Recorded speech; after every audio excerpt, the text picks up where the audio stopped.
அனைவருக்கும் வணக்கம். ஓம் ஸ்ரீ பாலாயை நமக. ஸ்ரீ பாலையின் சதகம் 46ஆம் பாடல். அழகரசியே அபயத் தலைவியே நீலவண்ண ஷியாமள கோமள கோபால சுந்தரி பாலா, நீலவண்ண கண்ணனின் தங்கையென நின்றவளே கோவிந்த ரூபிணி பாலா, ஆயர்களின் இறைவியே பாலா, சரணம் உன் பாதங்களே. பாடலின் பொருள்: அழகுக்கெல்லாம் பிறப்பிடமாய் இருப்பதால் இவள் அழகரசியாகிறாள். அபயத் தலைவியே, அபயம் என்று எங்கு குரல் கேட்டாலும் அங்கே ஓடிச் சென்று அனுக்கிரகம் செய்வதில் இவளுக்கு நிகர் இவளே.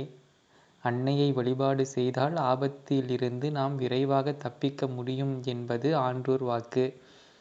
நீலவண்ண ஷியாமள கோமள கோபால சுந்தரி பாலா.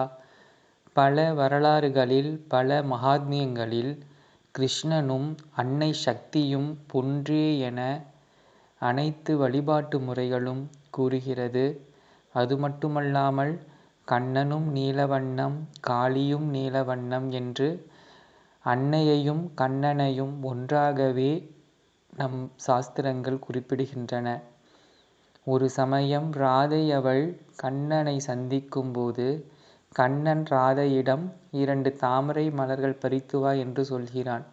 தாமரை மலர்களை பறித்து வந்தாள் ராதை அவள் அறியாமலே இருவர்கள் பின்தொடர்ந்து வருகிறார்கள். அப்படி வரும்போது ராதைக்கு இது தெரியாது. ராதை வழக்கம் போல தாமரைகளை பறித்து வரச் சொன்னவனிடம் பறித்து போய் நிற்கிறாள். என் பாதங்களில் வை என்று கண்ணன் சொல்கிறான். ராதையும் அவ்வாறே செய்கிறாள்.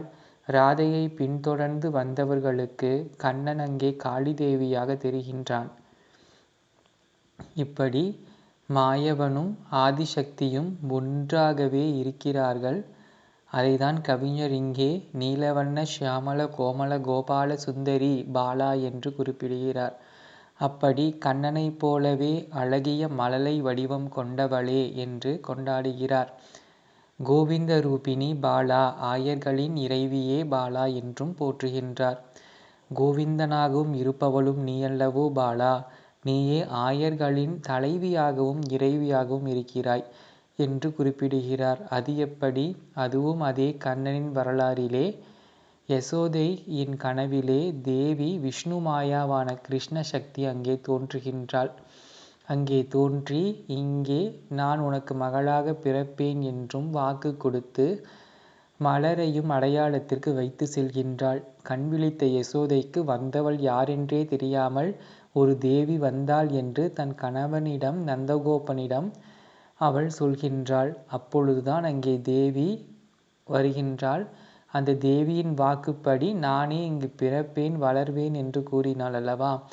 அந்த நானே இங்கு பிறப்பேன் வளர்வேன் அந்த இடத்தில் யார் வந்தது வளர்ந்தது என்றால் உங்களுக்கே தெரியும். கண்ணன் தான் அங்கே வந்தான் வளர்ந்தான். அதுதான் விஷயம் இங்கே. அம்பிகையே கண்ணன், கண்ணனே அம்பிகையாக ஒரே வடிவமாக அனுக்கிரகம் செய்கின்றார்கள். அப்படி அவளுமே பாலையாக, அதாவது பாலகிருஷ்ணனாக இருக்கின்றான் அங்கே. இங்கே நம் பாலை அனைவருக்கும் மழலை செல்வமாக அம்பிகை இங்கே இருக்கின்றாள். அதனால் இவ்வளவு ஒற்றுமை ஒத்துப்போவது இங்கே பாலையும் கண்ணனும் ஒன்றே என. அப்பேற்பட்ட தாயே சரணம் உந்தன் பாதங்களே என கவிஞர் அன்னையின் பாதத்தில் வீழ்ந்து வணங்கி வழிபாடு செய்கின்றார். எந்த நிலை வந்தாலும் அன்னையை மறவாமல் அவள் பாதத்தை துதிப்போருக்கு வாழ்வு என்றும் வசந்தமே. நன்றி, வணக்கம். ஓம் சக்தி.